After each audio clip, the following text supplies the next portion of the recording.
you think if a prince accused of torture still gets VIP treatment around the world? How does someone with such serious allegations keep showing up at fancy events, even in countries that claim to care about human rights?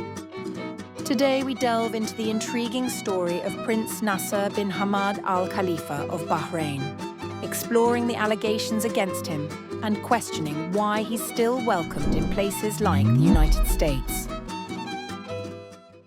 Sheikh Nasser bin Hamad Al Khalifa, often called Prince Nasser, is one of Bahrain's most high-profile royals. Born on May 8, 1987, he's the fourth son of King Hamad bin Isa Al Khalifa and is considered third in line to the Bahraini throne. Over the years, he's built a reputation as a modern leader deeply involved in Bahrain's youth and sports sectors. As commander of Bahrain's Royal Guard, Prince Nasser plays a key role in the nation's military affairs. He's also the head of the Supreme Council for Youth and Sports and the deputy chairman of the Higher Committee for Energy and Natural Resources. If that wasn't enough, in 2021, he became the chairman of Bapco Energies, a major player in Bahrain's energy industry. Prince Nasser's early years set the foundation for his leadership roles. He attended the Ibn Khaldun National School in Bahrain before heading to the prestigious Sandhurst Military Academy in the UK. There he graduated with honours, receiving the King Hussein Medal for Outstanding Overseas Cadet. He also completed rigorous military training in the US, attending the Marine Corps Command and Staff College in Quantico, Virginia. Despite his military focus, Prince Nasser is known globally for his passion for sports, particularly endurance horse racing. He leads Bahrain's national endurance team, promoting the sport as a symbol of strength and perseverance. So, how does a prince with such an impressive resume find himself at the centre of international allegations? And why do some of the world's most influential nations continue to welcome him with open arms? Let's uncover the darker side of this story. In 2011, Bahrain was rocked by a wave of pro-democracy protests, part of the larger Arab Spring movement. The government, led by the royal family, responded with a brutal crackdown on dissent. During this time, Prince Nasser became embroiled in serious allegations of human rights abuses. Multiple credible sources, including human rights organisations, have accused Prince Nasser of being directly involved in the torture of political dissidents. Survivors of the crackdown provided detailed testimonies, claiming the prince personally participated in their abuse. These allegations were not just vague accusations. They came with specific harrowing accounts of physical and psychological torment. Human rights. First and other groups have documented these claims, pushing for accountability at the highest levels of Bahrain's leadership. The allegations against Prince Nasser didn't stay confined to Bahrain's borders. In 2014, a groundbreaking legal decision was made by the UK's High Court. The court ruled that Prince Nasser did not enjoy immunity from prosecution in cases related to torture. This decision was a significant milestone, as it opened the door for potential legal action against the prince in Britain. Despite this ruling, no charges have been brought against him in the UK. The legal challenges seem to have hit a wall, as no country has pursued the allegations with any real vigour. Instead, Prince Nasser continues to travel internationally, often being received with high honours. In one particularly notable instance, Prince Nasser visited the United States in 2022, meeting with high-ranking officials, including National Security Advisor Jake Sullivan. This meeting underscored Bahrain's close diplomatic ties with the US, even amid the allegations surrounding one of its most prominent royals. Bahrain remains a strategic ally of the US, hosting the US Navy's Fifth Fleet, a crucial presence in the Persian Gulf region. The lack of consequences for Prince Nasser raises difficult questions about international diplomacy and the balance between human rights and strategic interests. Bahrain's importance as a military and political ally seems to overshadow the allegations.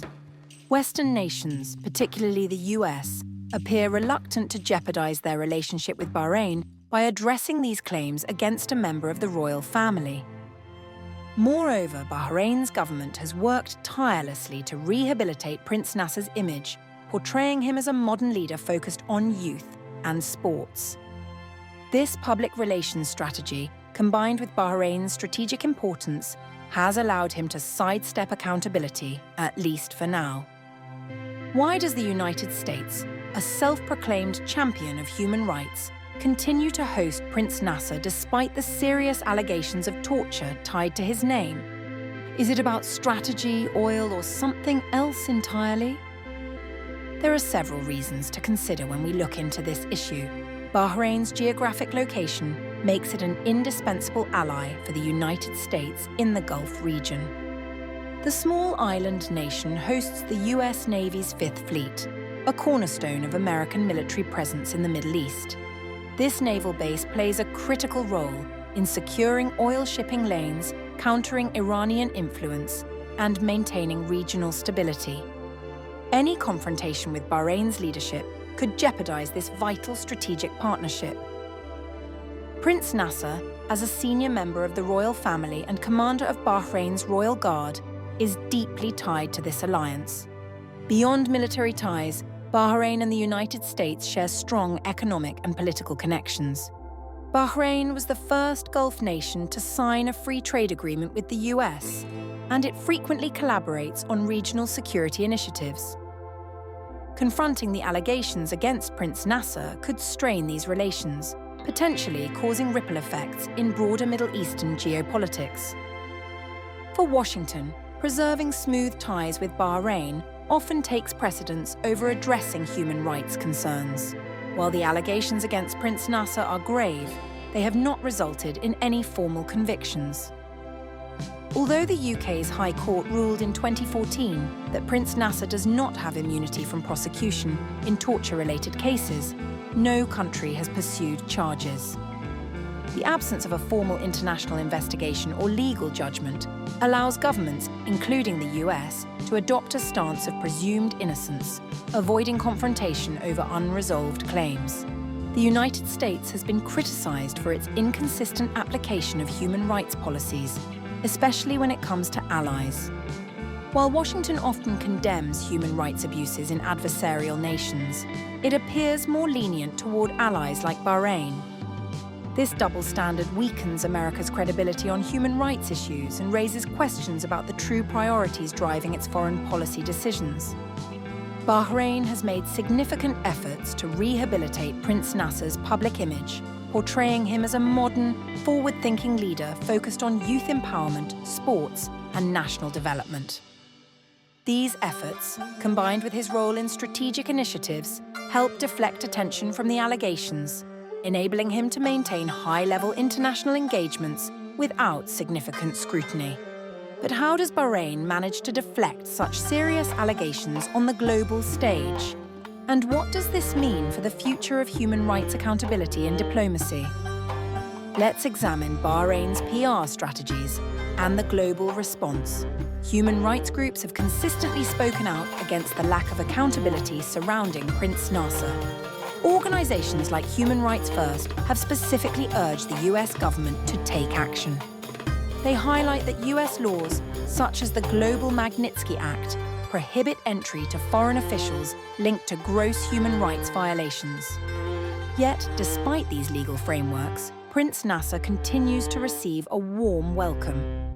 Activists argue that this undermines America's global stance on human rights and sets a troubling precedent for other leaders accused of similar abuses.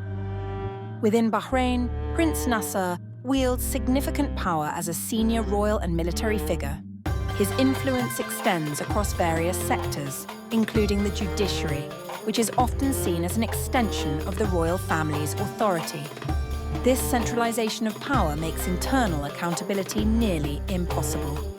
Even amid international allegations, Bahrain has not launched independent investigations into the claims against the prince. Instead, he has been promoted and celebrated domestically, further entrenching his position. For the victims of Bahrain's crackdown, the absence of accountability is deeply painful. Many who allege torture at the hands of Prince Nasser have fled the country seeking safety abroad. Their testimonies describe harrowing experiences of abuse and a pervasive fear of retribution.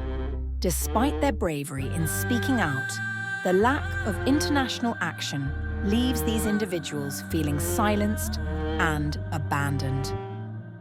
The international community's inaction not only dismisses their suffering, but also emboldens individuals and regimes accused of similar crimes.